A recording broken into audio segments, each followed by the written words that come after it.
वन्दितु सौवसिद्धे ध्रुवमचलमनोवमं गदिं पत्ते वोच्छामि समयपाहुड मिनमोऽसुधकेवली वणिदम् नमः समयसाराय स्वानुभूतिचकासते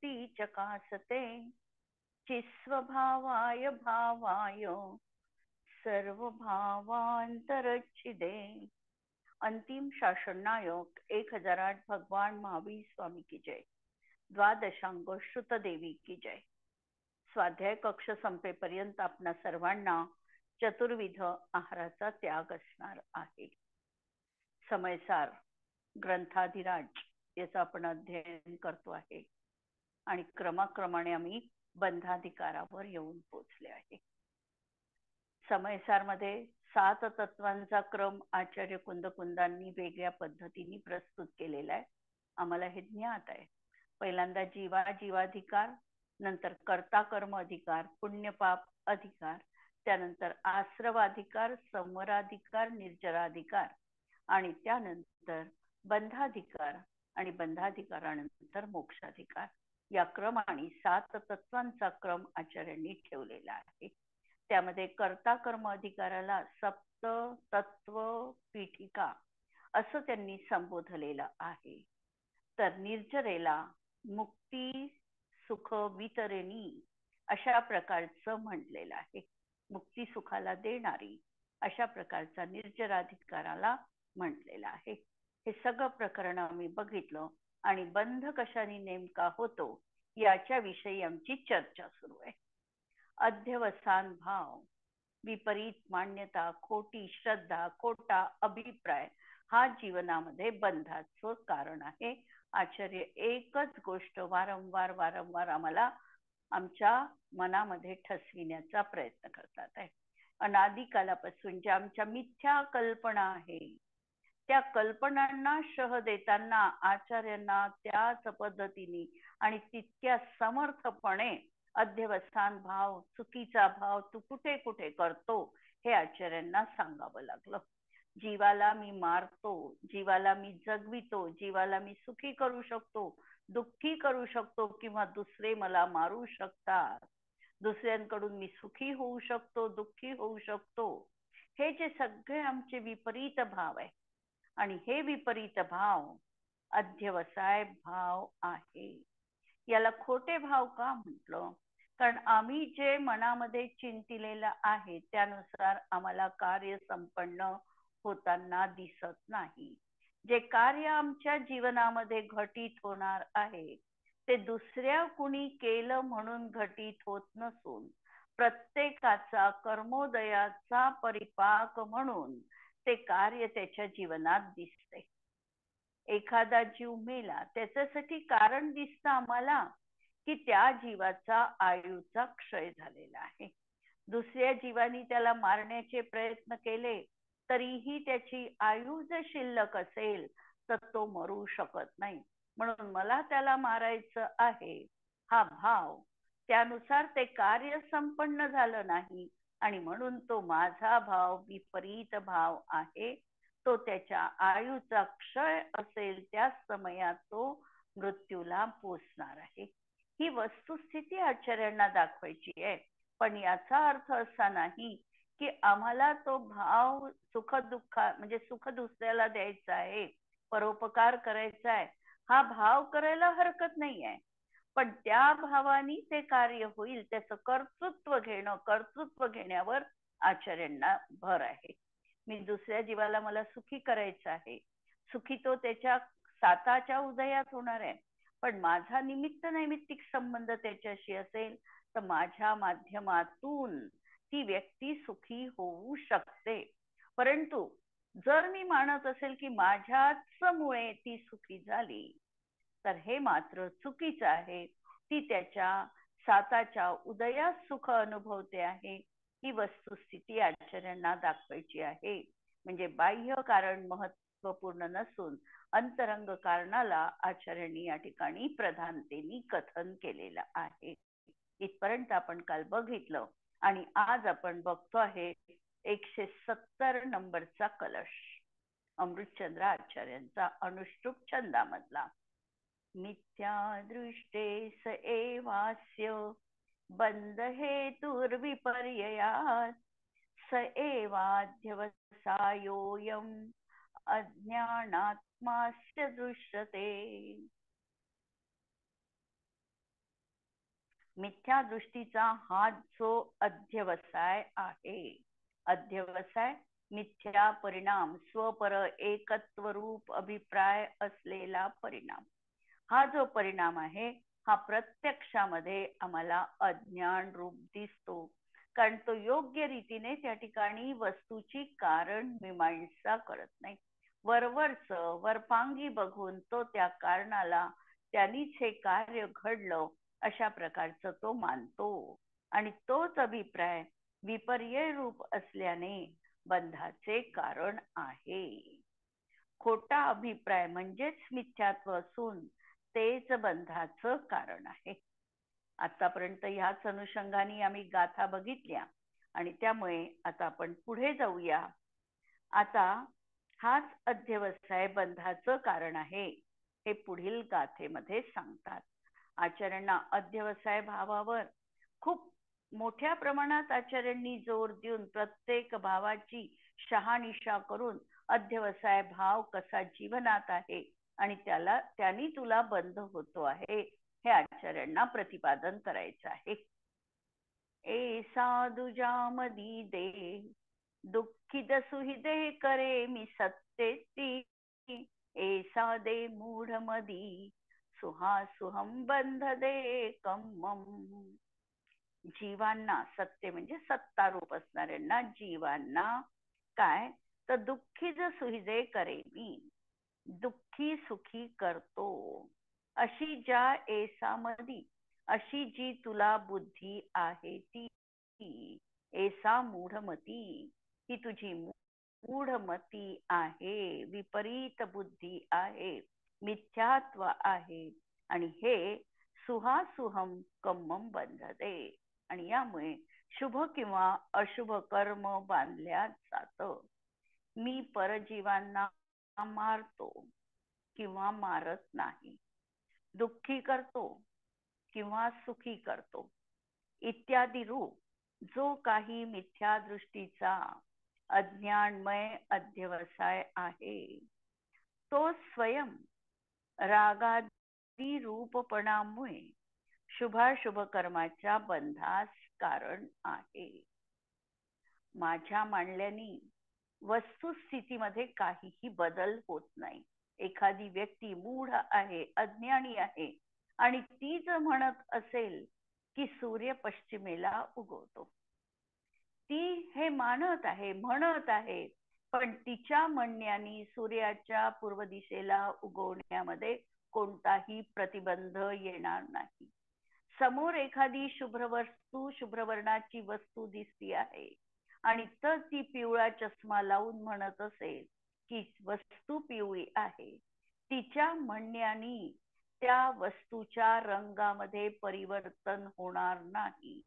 उलट तिची जी मान्यता आहे ती मान्यता विपरीत आहे, खोटी आहे, म्हणून ती अध्यवसाय रूप आहे, आणि ही तिची मान्यता ही बंधाला कारणीभूत आहे.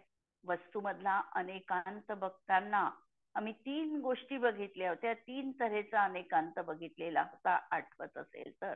ज्या वेळेला अनेकांतमयी धर्माला जयवंत म्हटलेला आहे आचार्यांनी, त्यावेळेला हा भाव आपण पाहिलेला आहे की एक आहे वस्तूमधला अनेकांत. मुळातच वस्तू अनेकांतात्मक आहे, वस्तूला अनेक आयाम आहे, आणि अनेक आयाम असून ते कदाचित परस्पर विरुद्ध आयाम देखील आहे.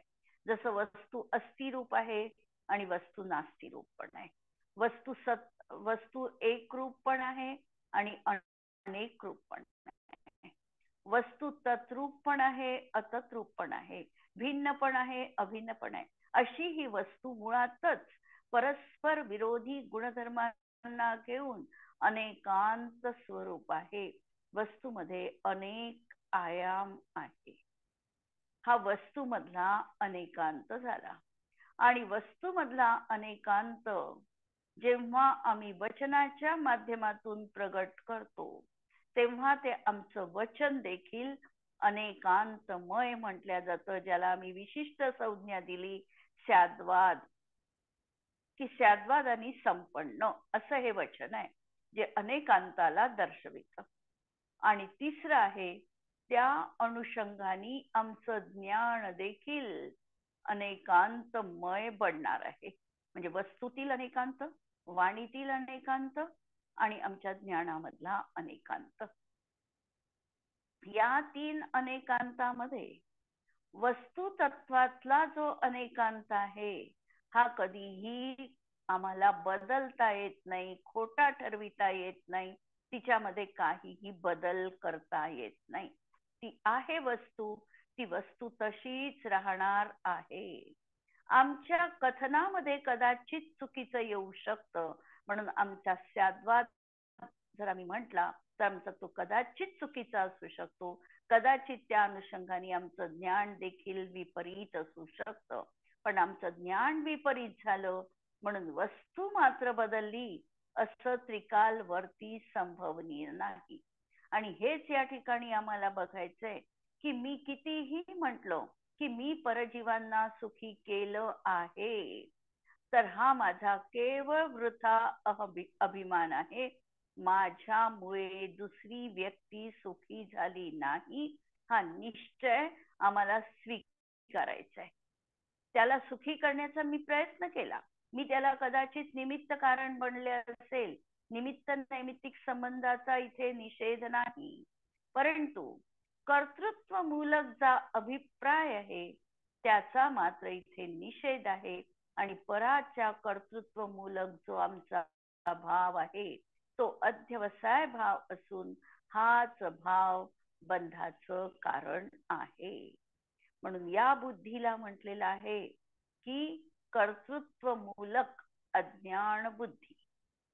म्हणून अशा अज्ञानमय असा अध्यवसाय आहे आणि तो स्वयं रागादी रूपपणामुळे शुभाशुभ कर्माच्या बंधास कारण आहे. याच्यामध्ये जीवाला मी सुखी करू शकतो ही परिणाम कदाचित आमच्या शुभबंधाला कारणीभूत आहे. मी जीवाला दुःखी करणार आहे किंवा त्याला सतावणार आहे तर तो परिणामांचा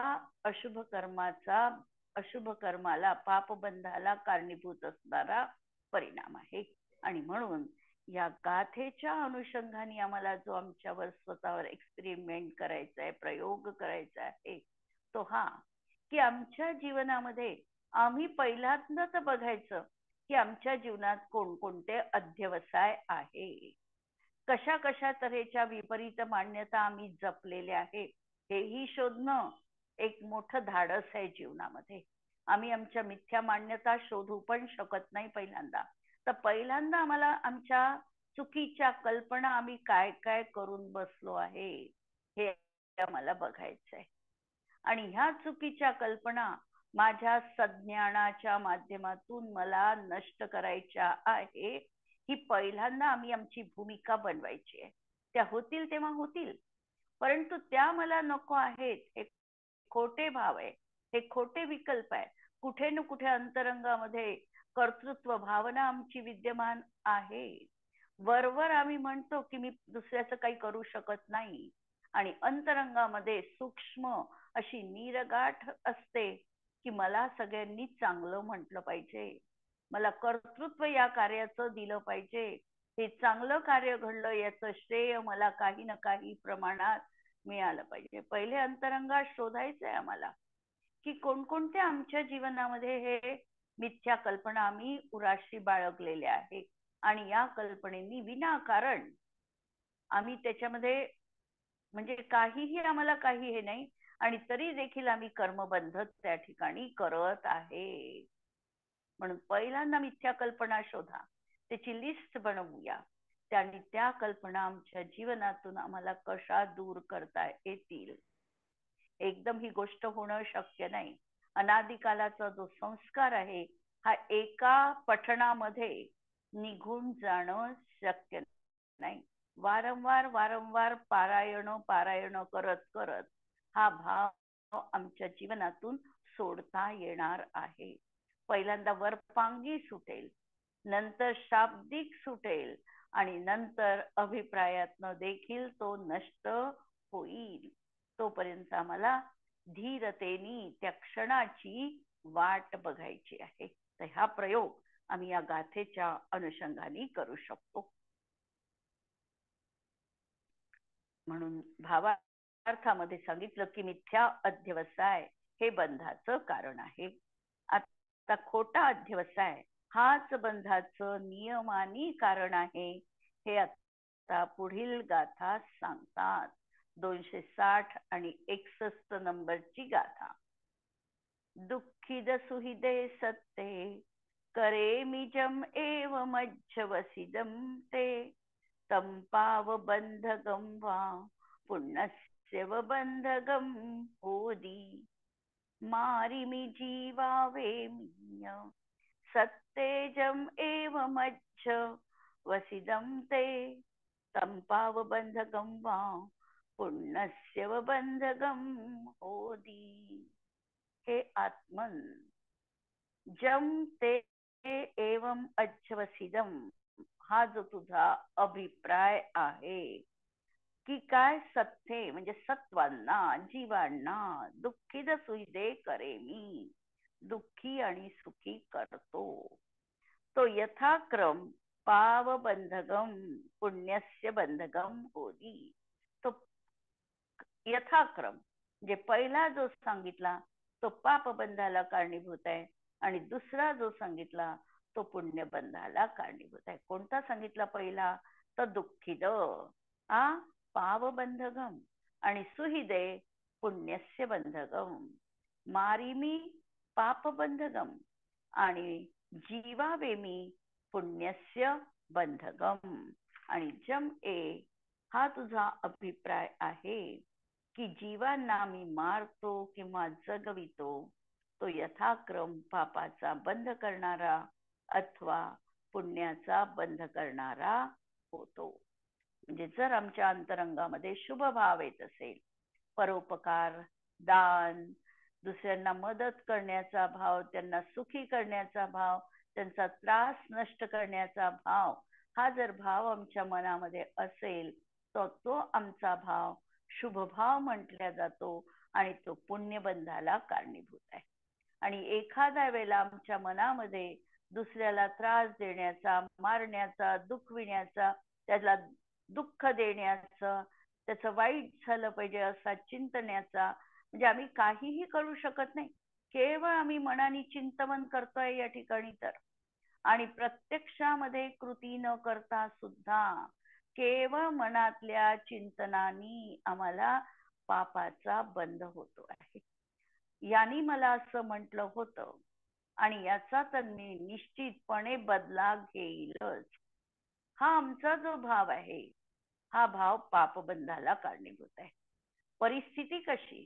कदाचित आम्ही ती क्रिया संपन्न करू न करू शकेलच याची खात्री नाही आहे, पण आम्ही केवळ मनाने चिंतन करून त्या समयात तर आम्ही पापाचे भागीदार बनलो आहे.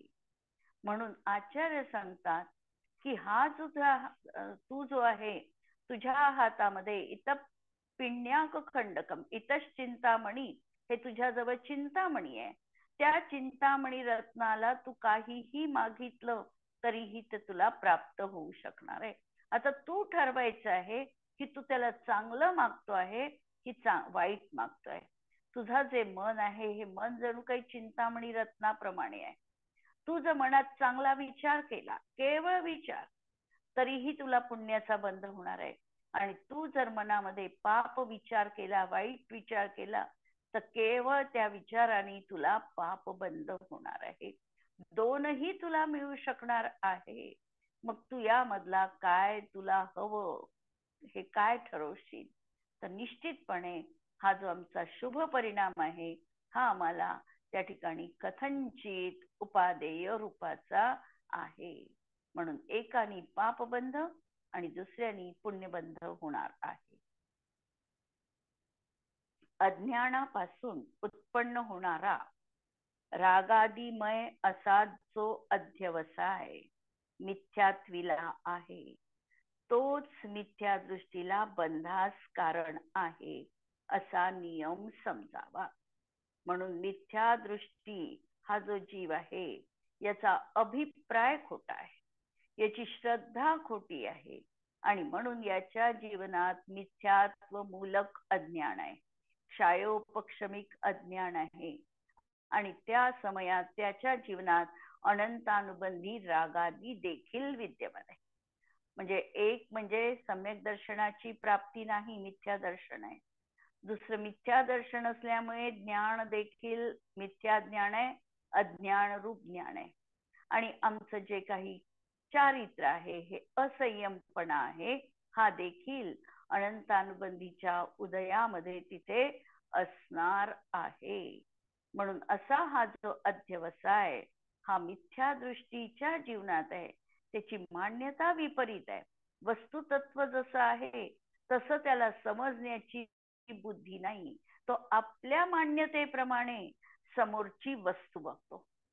वस्तू जशी आहे तशी न बघता याची जशी मान्यता असेल, याची जशी श्रद्धा असेल तशी ती वस्तू तो बघतो. वस्तूमध्ये इष्ट अनिष्टपणा नाही, पण हा वस्तूमध्ये ही वस्तू इष्ट आहे किंवा ही वस्तू अनिष्ट आहे असं जीवनामध्ये मानतो.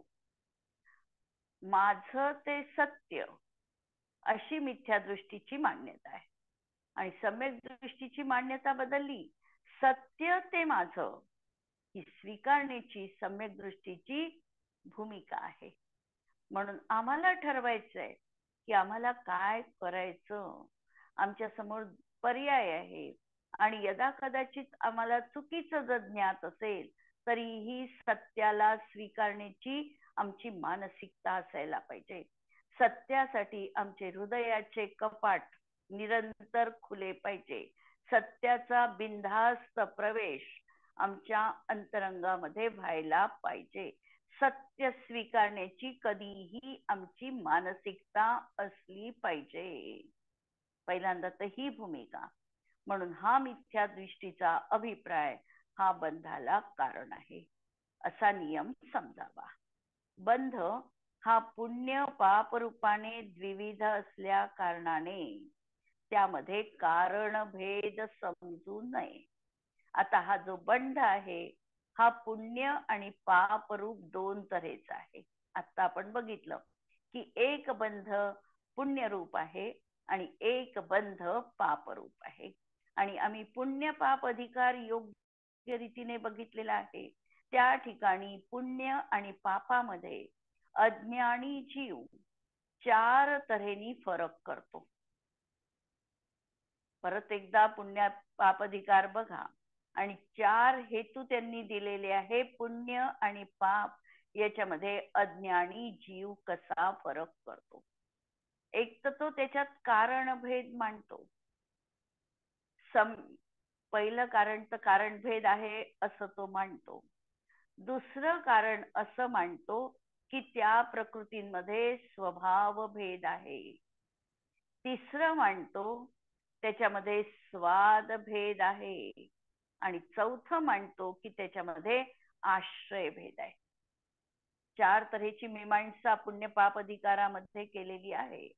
म्हणजे पापाचं कारण हे अशुभ कर्म आहे, पुण्याचं कारण शुभ कर्म आहे. म्हणून पुण्य आणि पापात अंतर आहे हे अज्ञानी मानतो. दुसरं सांगितलं याच्यामध्ये स्वभाव भेद आहे. स्वभाव भेदामध्ये सांगितलं की एकूण कर्माच्या प्रकृती 148 आहेत. यामध्ये स्वभावानीच काही प्रकृती पुण्यरूप आहे आणि काही प्रकृती पापरूप आहे. 100 प्रकृती ह्या पापरूप आहे आणि 68 प्रकृती या पुण्यरूप आहे. याच्यामध्ये स्वभाव भेद आहे हे अज्ञानी मानतो आहे. तिसरं सांगितलं याच्या स्वादामध्ये भेद आहे. पुण्य आणि पाप याच्यामध्ये पुण्य प्रकृती केवळ असाता कर्मात आहे, अघाती कर्मात आहे. पुण्य प्रकृती ज्या आहे त्या अघाती कर्मात आहे. घाती कर्म संपूर्णतः पाप प्रकृती रूप आहे.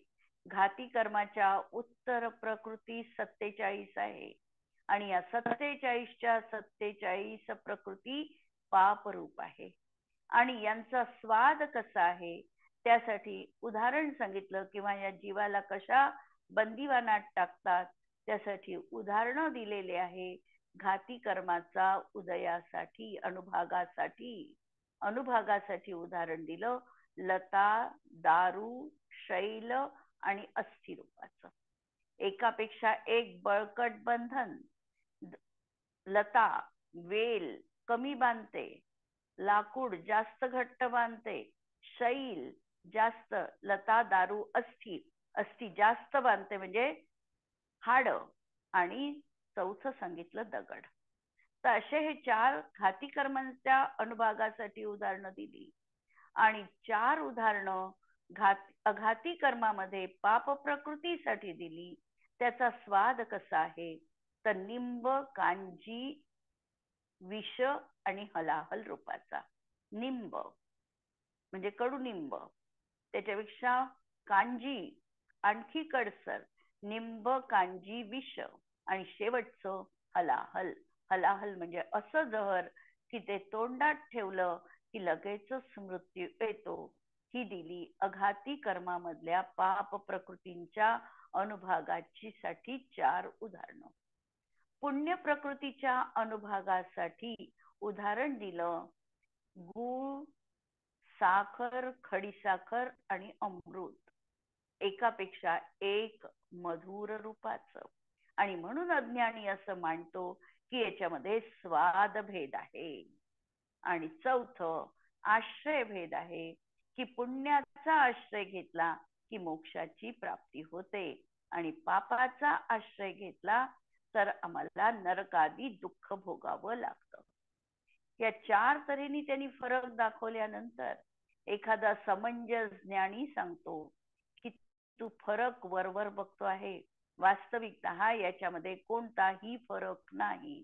जो तू कारण भेद मानत होता, शुभ क्रिया ही बंधाला कारणीभूत आहे आणि अशुभ क्रिया बंधाला कारणीभूत आहे, तर दोन्हीमुळे बंध होणार आहे. म्हणजे बंध समान आहे, म्हणून याच्यात फरक नाही. दुसरं सांगितलं होतं याच्यामध्ये मुळातच स्वभाव भेद आहे. तर स्वभाव भेदामध्ये 68 प्रकृती आणि 100 प्रकृती अलग काढलेल्या होत्या. आचार्य सांगतात या कर्म प्रकृती जरी तू अलग अलग केल्या तरी दोघही एक फक्त पौद्गलिकच कर्माचे हे भेद आहे.